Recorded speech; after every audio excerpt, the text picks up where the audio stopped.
사랑의 아버지 하나님, 오늘 이 거룩한 안식일 주의 백성들을 주의 앞에 모이게 하시고 약속된 하늘의 축복으로 채워주실 것을 인하여 감사합니다. 이 안식일 우리의 시선과 우리의 마음과 우리의 생각이 주님께만 집중될 수 있도록 축복해 주시옵소서. 예수님 이름으로 감사하며 기도드리옵나이다. 아멘. 교동문 825장 헌신. 이 세상이나 세상에 있는 것들을 사랑하지 말라. 누구든지 세상을 사랑하면 아버지의 사랑이 그 안에 있지 아니하니, 이는 세상에 있는 모든 것이 육신의 정욕과 안목의 정욕과 이생의 자랑이니 다 아버지께로부터 온 것이 아니요 세상으로부터 온 것이라. 이 세상도 그 정욕도 지나가되 오직 하나님의 뜻을 행하는 자는 영원히 거하느니라. 우리가 세상에 아무것도 가지고 온 것이 없음에 또한 아무것도 가지고 가지 못하리니, 우리가 먹을 것과 입을 것이 있은즉 족한 줄로 알 것이니라. 부하려 하는 자들은 시험과 올무와 여러 가지 어리석고 해로운 욕심에 떨어지나니 곧 사람으로 파멸과 멸망에 빠지게 하는 것이라. 돈을 사랑함이 일만악의 뿌리가 되나니 이것을 탐내는 자들은 미혹을 받아 믿음에서 떠나 많은 근심으로써 자기를 찔렀도다.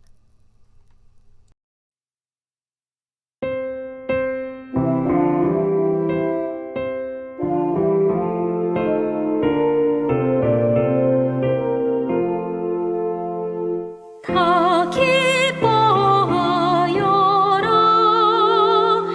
마음 청결한 자여, 왕 되신 예수 십자가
영접할지라 우리는 그의 백성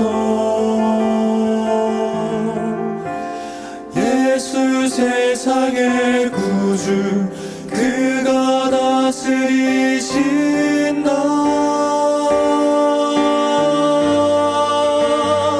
그분은 광대하신 하나님 감히 측량할 자가 누군가 온 우주도 주의 엄전하네 그분은 살아계신 하나님 누가 주 앞에 설 수 있는가 온 땅이 여호와를 찬양하라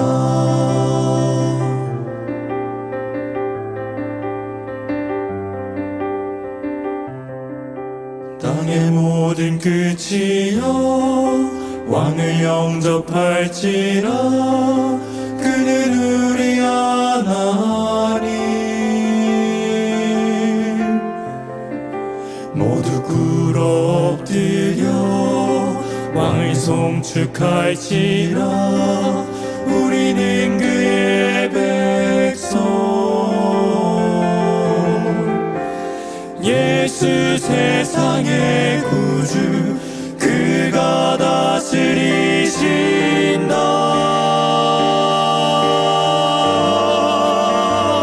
그분은 광대하신 하나님 감히 측량할 자가 누군가 온 우주도 주의 엄전하네 그분은 살아계신 하나님 누가 주 앞에 설 수 있는가 온 땅이 여호와를 찬양하라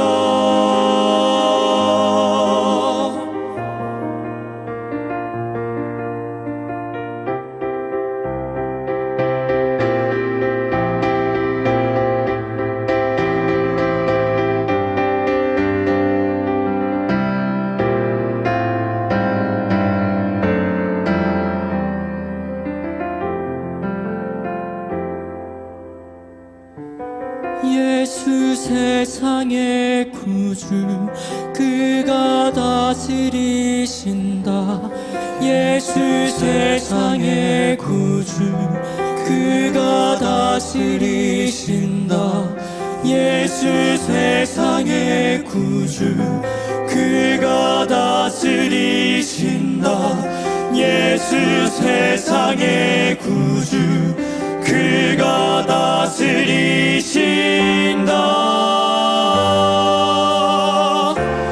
예수 세상의 구주 그가 다스리신다 예수 세상의 구주 그가 다스리신다 예수 세상의 구주 그가 다스리신다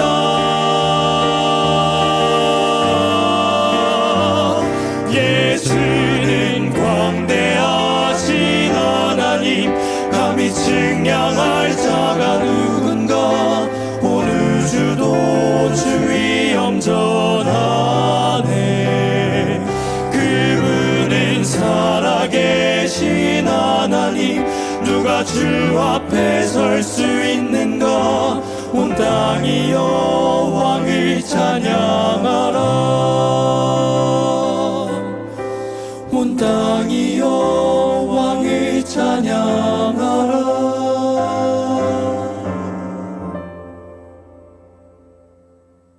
온 땅이 여호와를 찬양하라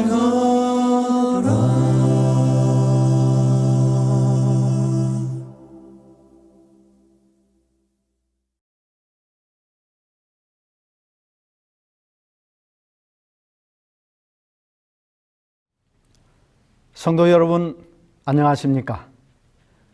각자 계신 곳에서 최선을 다하시며 생활하시다가 오늘 거룩한 시간의 지성소인 안식일을 맞이하여 모든 피곤함과 근심 걱정에서 벗어나 하나님께서 친히 준비하신 참 쉼과 평안을 얻고자 하나님 앞에 모이신 모든 성도님 한 분 한 분을 주님의 이름으로 환영합니다.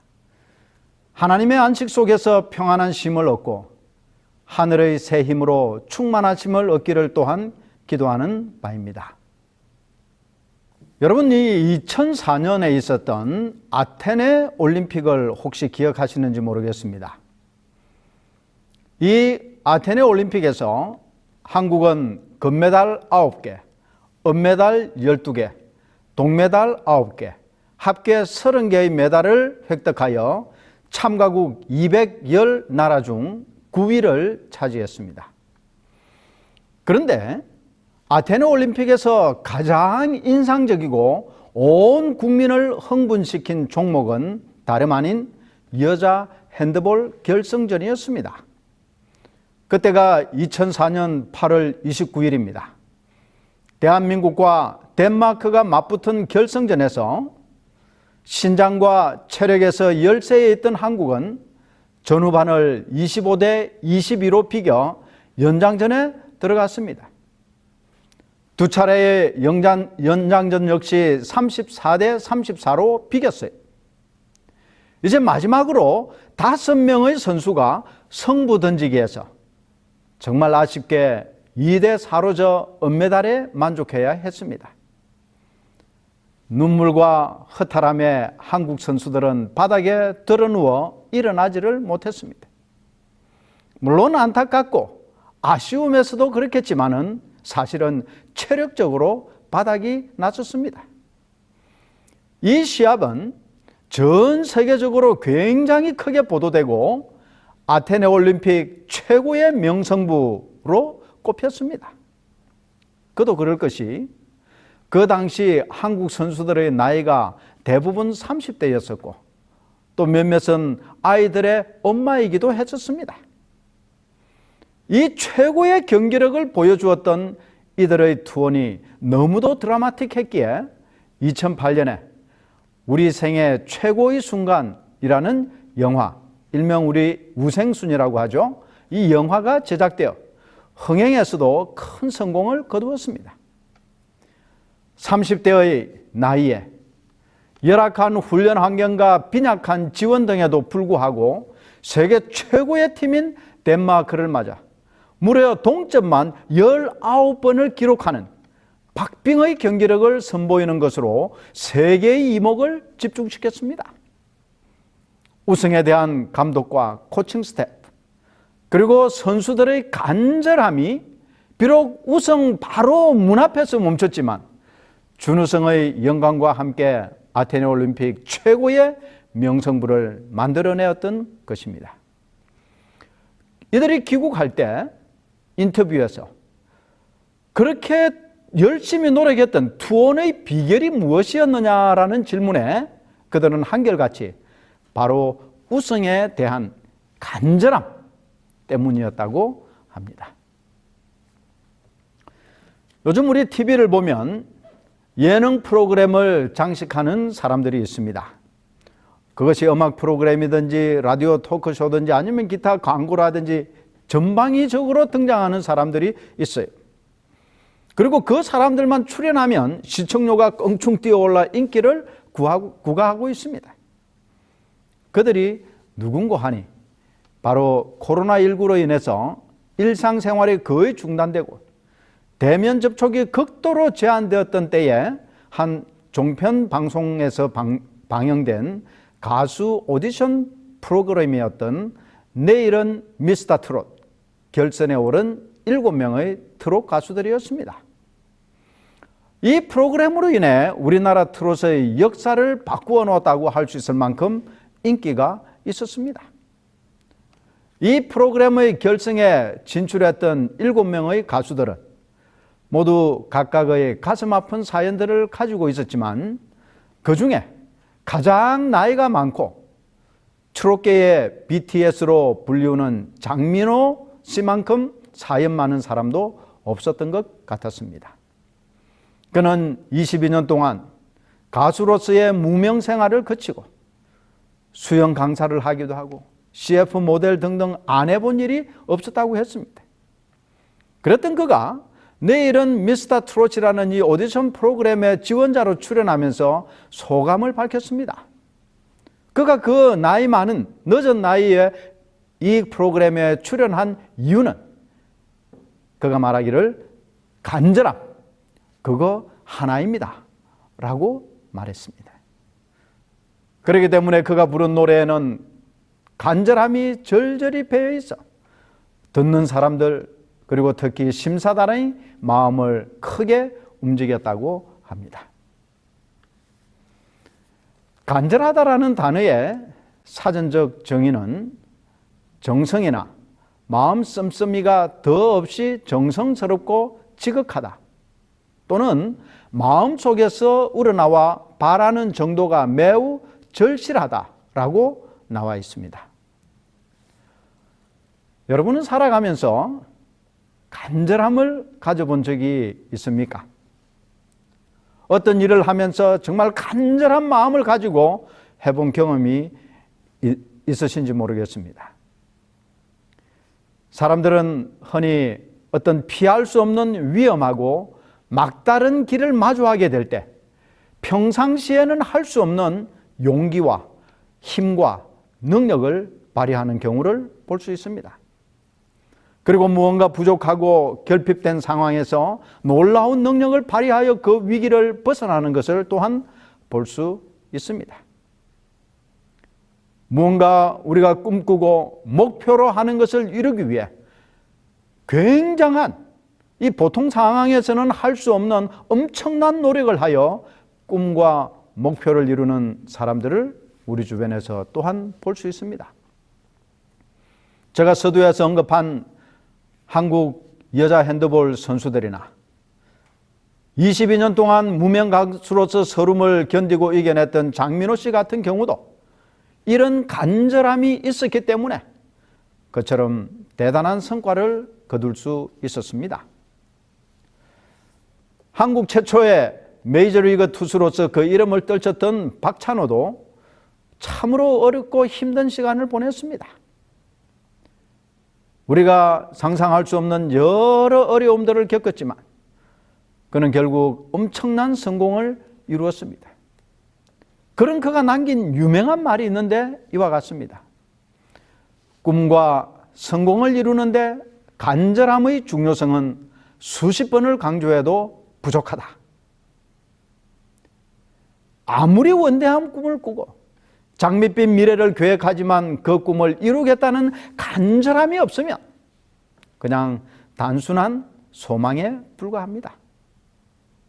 다시 말해 절실하고 간절함을 가진 사람만이 그 꿈과 목표를 달성할 수 있는 힘이 생기는 것입니다. 일본인 유명 작가인 이나모리 가즈오가 그의 책 왜 일하는가 라는 책에서 이렇게 말합니다. 간절하지 않으면 꿈꾸지 마라. 간절히 바라면 반드시 이루어진다. 오늘 저는 간절함이 기적이다 라는 제목의 말씀으로 여러분들과 함께 은혜를 나누고자 합니다. 오늘 본문의 말씀을 읽어드리겠습니다. 저희가 무리에게 이르매 한 사람이 예수께 와서 꿇어 엎드려 가로되 주여 내 아들을 불쌍히 여기소서. 저가 간질로 심히 고생하여 자주 불에도 넘어지며 물에도 넘어지는지라. 내가 주의 제자들에게 데리고 왔으나 능히 고치지 못하더이다. 예수께서 대답하여 가라사대 믿음이 없고 패역한 세대여, 내가 얼마나 너희와 함께 있으며 얼마나 너희를 참으리요. 그를 이리로 데려오라 하시다. 이에 예수께서 꾸짖으시니 귀신이 나가고 아이가 그때부터 나으니라. 마가복음 17장 14절부터 18절에 있는 말씀입니다. 이 본문의 말씀은 예수님께서 베드로, 야고보 그리고 요한 등 3명의 제자를 데리고 변화산에 가 있는 동안 산 밑에 남아있던 나머지 9명의 제자들에게 한 아버지가 찾아온 상황입니다. 그 아버지에게는 간질을 앓는 아들이 있었습니다. 이 기사는 마가복음 9장 30절부터 32절까지 그리고 누가복음 9장 43절에서 45절까지도 기록되어 있습니다. 그런데 마가는 그 아이가 벙어리 귀신 들린 자라고 기록하고 있고 의사인 누가는 이 아들이 귀신 들려 경련을 일으키고 거품을 흘리는 자라고 기록하고 있습니다. 어찌되었든 그 아버지는 귀신이 들리고 갑작스러운 발작으로 넘어져 거품을 물고 괴로움에 몸부림치는 이 아들의 가련한 모습과 상황 앞에서 아무것도 할 수 없는 자신의 무기력함을 원망할 수밖에 없었습니다. 어쩌면 차라리 내가 저 병에 걸리고 이 아들이 온전히 건강한 몸으로 살기를 바랐을지도 몰라요. 용하다는 의원들을 다 찾아가서 이 아이의 질병을 고쳐주기를 구하고 많은 시간과 돈을 사용했습니다. 그러나 그에게 돌아오는 것은 당신의 아들은 큰 죄를 범해 하나님께서 징계하셨기 때문에 아무도 고칠 수 없다는 절망적인 대답뿐이었습니다.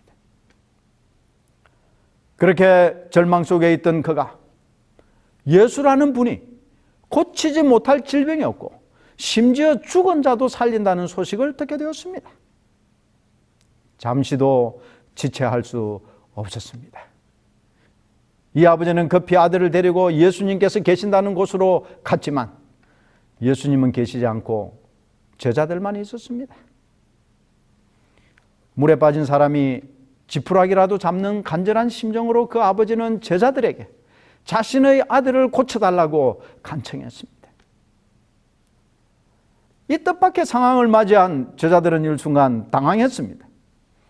왜냐하면 선생님이신 예수님은 그 자리에 없습니다. 그리고 간절을 앓는 아들을 데리고 온 아버지는 고쳐달라고 자신들에게 간청하는 것이었어요.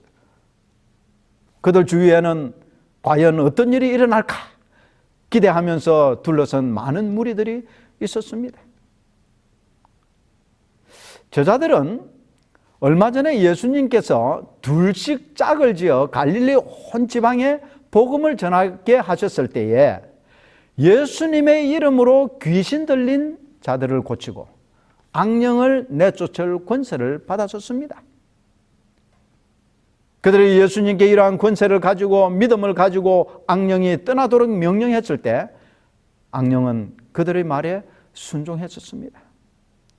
제자들은 그 경험을 기억하고 그 아이를 괴롭게 하는 악한 영에게 떠나라고 그리스도의 이름으로 떠나라고 명령했으나 이 귀신은 떠나기는커녕 그 아이가 넘어져 뒹굴도록 하면서 제자들의 명령을 우습게 여겼습니다. 이 제자들은 굉장히 당황했습니다. 간절한 마음으로 아들이 낫기를 원했던 아버지도 실망했습니다. 흠과 잘못을 찾아내려고 와 있던 바리새인과 서기관들은 예수의 이름으로도 물리칠 수 없는 더 강한 악령이 있다고 제자들을 비난하며 조롱했습니다. 이런 난처한 순간에 예수님과 세 명의 제자가 그들이 있는 곳으로 왔습니다. 예수님의 오심을 본 아버지는 즉시 예수님께 뛰어가 예수님의 발 아래에 엎드리면서 지금까지의 상황을 설명했습니다. 예수님께서는 제자들과 많은 군중들 그리고 비난했던 바리새인과 서기관들을 둘러보신 후에 그 아이를 데리고 오라고 아버지께 말했습니다. 이 아이가 예수님을 보자마자 그 아이 안에 있는 벙어리 귀신이 이전보다 더 격렬한 경련을 일으키게 하고 심한 고통으로 땅에 쓰러져 뒹굴며 거품을 내고 무서운 비명을 지르게 했습니다. 생명의 왕이신 예수님과 세상의 죄와 흑암의 왕인 사단과의 격렬한 전쟁이 치러지는 전투 현장이었습니다. 그리스도는 포로된 자에게 자유를 전파하며 눌린 자를 자유케 하시는 그의 사명을 성취하시기 위해서요. 사단은 자기가 사로잡은 자를 자신의 지배 아래 계속해서 장악하기 위해서였다라고 시대의 소망 428페이지에는 이 장면을 기록하고 있습니다. 고통에 몸부림치는 아들의 모습을 보고 있는 아버지나 주위에 둘러선 많은 군중들은 예수님께서 사단과 치르고 있는 영적 전쟁을 볼 수 있는 눈이 없었습니다. 아이의 아버지나 둘러선 군중들에게 단지 가련하고 처참한 모습의 아이만이 보일 뿐이었습니다. 그래서 아이의 아버지는 예수님에게 뭐라도 하실 수 있으면 어떻게 해서라도 좀 해주세요. 보고만 계시지 말고 뭐라도 좀 해서 제발 고쳐주세요라고 울부짖으며 간청을 했습니다. 그때 예수님께서 이 아버지에게 할 수 있거든이 무슨 말이냐, 믿는 자에게는 능치 못할 일이 없느니라고 말씀하셨습니다. 여러분, 이 아들이 낳는 것은 그 아버지가 가지고 있는 간절함에 달려 있었습니다. 즉시 이 아버지는 예수님의 능력을 전적으로 의지하고 큰 소리로 외치기를 내가 믿나이다, 나의 믿음 없는 것을 도와주소서라고 부르짖었습니다. 이 간절함이 예수님의 마음을 움직였습니다. 예수님께서는 이 아이 아버지의 확신에 찬 믿음의 고백과 간절한 탄원을 듣는 즉시 귀신을 향하여 그 아이에게서 나오고 다시 들어가지 말라고 명령하셨습니다.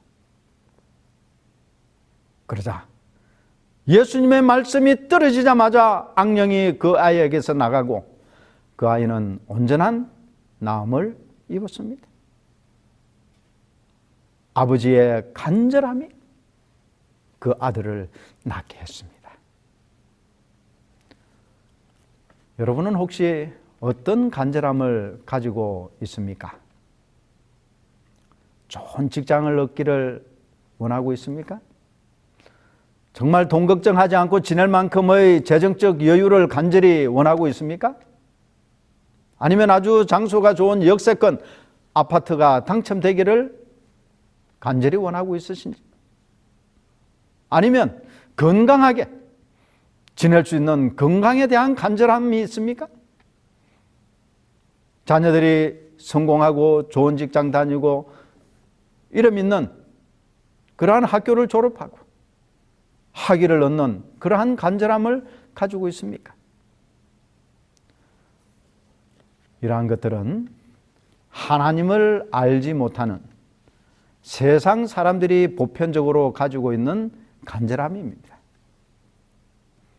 그러나 우리 그리스도인은 이런 세상에 속한 것에 대한 간절함이 아닌 영원한 세상에 대한 간절함이 있어야 합니다. 즉, 나 자신의 구원에 대한 간절한 마음이 있어요. 죄에 대한 진정한 회개와 그에 대한 용서에 대한 간절함이 있어야 합니다. 내 삶을 주의 성령께서 온전히 지배하시고 내 속에 충만하게 거하시기를 원하는 그러한 간절함이 있어야 합니다. 아무 공로 없고 아무것도 하나님 앞에 내세울 것이 없는 나에게 하나님의 자비와 은혜를 달라고 간절하게 구하고 기도하고 노력해야 하는 것입니다. 간절함이 성공을 이루고, 간절함이 목표를 이루고, 간절함이 꿈을 이루듯이 믿음의 간절함이 우리를 죄로부터 깨끗하게 해주고 하늘에 갈 수 있는 자격을 얻게 해 주는 것입니다. 잠언 8장 17절에 나를 사랑하는 자들이 나의 사랑을 입으며 나를 간절히 찾는 자가 나를 만날 것이니라고 기록하셨습니다. 성공에 있어서 가장 중요한 것이 간절함이듯이 우리 믿음 생활과 신앙 생활에서도 가장 중요한 요소는 간절함입니다. 이 간절함이 믿음의 기적을 가져오는 것입니다. 역사적으로나 또 성경적으로나 성공하고 꿈을 이룬 사람들에게는 불가능해 보이는 것들을 가능하게 만드는 간절함의 원리가 있습니다. 간절함이 클수록 앞에 놓인 한계는 작게 보이고 세상의 모든 일은 간절한 만큼 이루어지는 법입니다. 치타가 먹잇감인 톰슨 가젤을 추격합니다. 우리가 아는 대로 치타는 지상에서 가장 빠른 동물입니다. 달리기 시작하자마자 2초 후에 72km의 속도를 내고 최고 속력은 113km나 된다고 합니다. 그러나 이 치타가 계속해서 그런 빠른 속도를 유지하는 것이 아니고 이렇게 한 100km 이상의 빨리 달리는 것은 약 200-300m 정도 안에서만 이 속도를 유지할 수 있다고 합니다. 반면에 톰슨 가젤은 아프리카 초원에서 가장 빠른 동물로 여겨지는데 이 톰슨 가젤은 시속 약 80km의 속도로 달립니다. 그러면서 이 속도를 계속 유지하면서 오랫동안 달릴 수 있는 특징을 가지고 있습니다. 그러나 이미 말씀드린 대로 이 단거리 200 내지 300m 거리 내에서는 치타가 훨씬 빠릅니다. 그래서 이 톰슨 가젤은 치타의 좋은 먹잇감이 되는 것이에요. 그렇지만 모든 톰슨 가젤이 다 치타의 먹잇감이 되는 것은 아닙니다. 이 추격전의 성패는 치타와 톰슨 가젤의 마음가짐에 달려있다고 합니다. 치타는 그저 한 끼 식사를 위해서 달리고 반면에 톰슨 가젤은 포식자의 추격에서 벗어나 살기 위한 간절함을 가지고 필사적으로 달립니다. 그리하여 200 내지 300m의 거리에서 치타가 따라올 수 없을 초능력의 힘을 발휘하여 추격에서 벗어날 수 있다는 것입니다. 여러분, 이 기적이 하나님께서 할 수 있는 신의 영역이라면 그곳에 다다를 수 있는 유일한 방법은 바로 우리가 가지고 있는 간절함입니다. 야곱의 이야기를 여러분께서 아실 것입니다. 야곱은 아버지 이삭을 속여서 형인 에서가 받아야 할 축복을 가로챘습니다. 사기꾼이죠. 그리고 형인 에서가 동생 야곱의 살해 계획을 눈치챈 어머니를 통해 그를 외삼촌의 집으로 도피하게 되는 것입니다. 20년이 지나 큰 재산을 모아 야곱은 부모님이 계시는 곳으로 돌아옵니다. 그런데 형인 에서가 200명의 군사들과 함께 야곱에게 오고 있다는 소식을 들었습니다. 야곱은 무섭고 두려웠습니다. 이 야곱은 형이 아직도 자신에 대한 원한과 죽이려는 생각을 가지고 원수를 갚기 위해 오는 것으로 생각했습니다. 그래서 그 형의 분노를 누그러뜨리고 용서를 구하기 위해 화해의 예물을 앞서 보냈습니다. 그리고 혹 형이 자신의 화해를 거절하면 어떨까? 어떻게 하나? 하는 두려움으로 자신의 종들과 소유를 두 그룹으로 나누어서 한 그룹을 먼저 보내고 야곱과 그의 가족들은 뒤에 그룹에 속해서 여행을 했습니다. 그러나 그것마저도 안심할 수 없었어요. 그래서 무리의 제일 뒤에서 따라가다가 야복강 여울에서 정말 간절하게 하나님께 기도했습니다. 자신과 가족의 안전을 위해서 형의 보복으로부터 지켜주실 것을 간절하게 기도했어요. 그 간절함이 얼마나 컸던지 밤이 새도록 천사와 씨름했고 자신의 넓적다리 뼈가 부러지는 아픔 속에서도 그 천사를 놓지 않았습니다. 그 간절함의 결과로 마침내 형과 화해할 수 있었고 야곱의 이름도 속이는 자 또는 발 뒤꿈치를 잡은 자라는 뜻의 그 야곱이라는 이름에서 하나님과 겨루어 승리한 자라는 의미의 이스라엘이라는 새 이름을 얻었습니다. 이것이 바로 간절함의 기적이었습니다. 오늘 이 세상의 마지막 때에 살고 있는 여러분과 저에게 이런 간절함이 있어야 합니다. 그저 한번 해보는, 한번 믿어보는, 믿져야 본전이라는 생각은 어떤 꿈도 이루지 못하고 어떤 위기도 극복할 수 없고 어떤 목표도 결코 이룰 수 없습니다. 주역에 보면 궁적통이라는 말이 있습니다. 우리가 이야기로는 궁하면 통한다는 것이에요. 일을 이루기 위해서는 궁해야 한다는 의미입니다.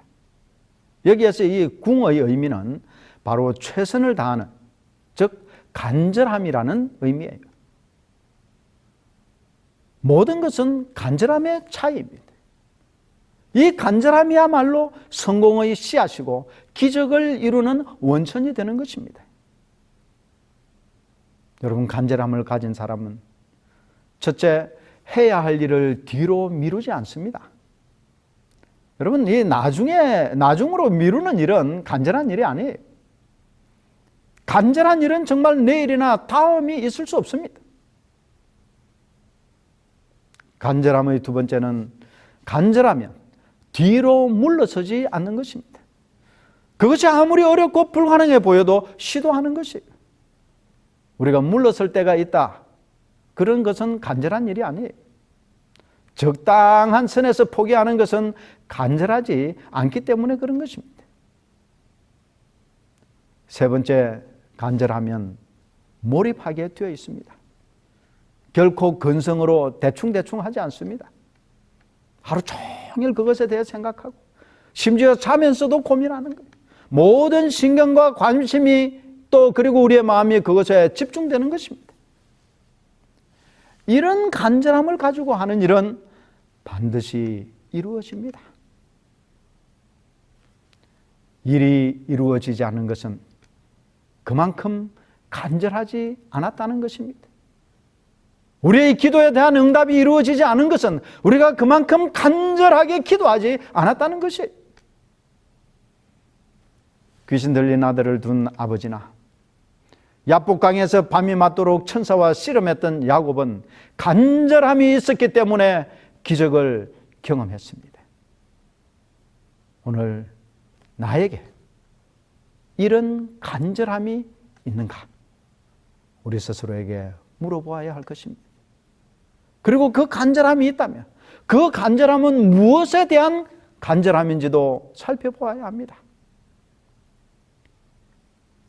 두렵고 떨림으로 우리의 구원을 이루고자 하는 간절함이 오늘 저와 여러분의 마음과 생각과 삶에 충만하기를 기도하는 바입니다. 그리하여 그 간절함을 통하여 기적을 현실로 만드는 축복을 경험하시기를 주의 이름으로 축원하는 바입니다. 다 같이 기도하시겠습니다. 사랑과 자비가 많으신 우리의 아버지 하나님, 죄로 인하여 죽을 수밖에 없는 불쌍한 인류를 다시 살리시고자 우리 주님께서 그 간절함을 이기지 못하여 친히 하늘의 보좌를 버리시고 이 땅에 인간의 모습으로 와주셨음을 인하여 감사합니다. 그 사랑의 간절함 때문에, 그의 십자가의 죽으심 때문에 오늘 우리가 구원을 얻게 되고 소망을 가지게 된 것을 인하여 감사합니다.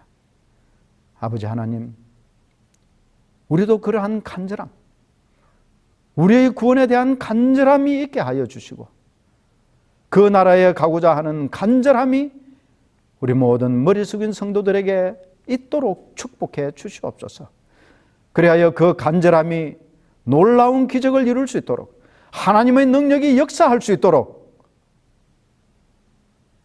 우리에게 큰 기회와 또 경험을 할 수 있도록 축복해 주시옵소서.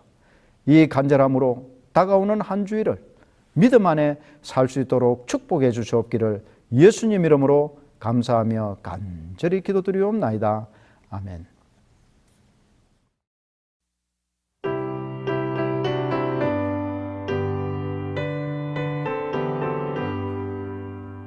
너 시험을 당해 죄 범치 말고 내 용맹을 다해 곧 물리치라.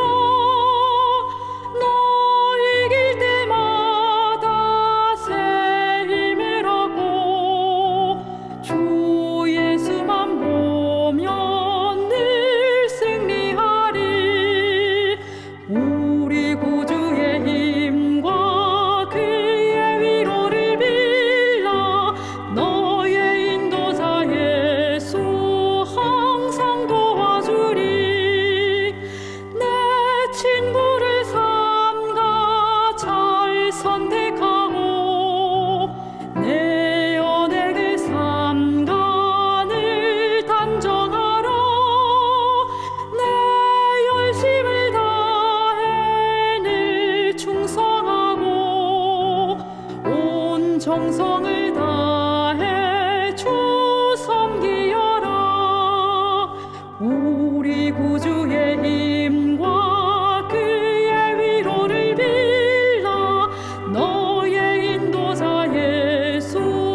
우리 구주의 힘과 그의 위로를 빌라. 너의 인도자 예수 항상 도와주리.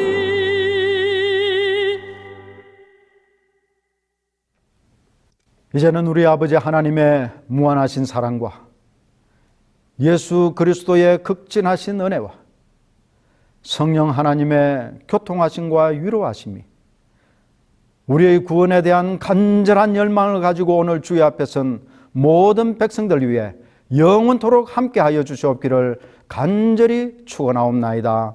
아멘.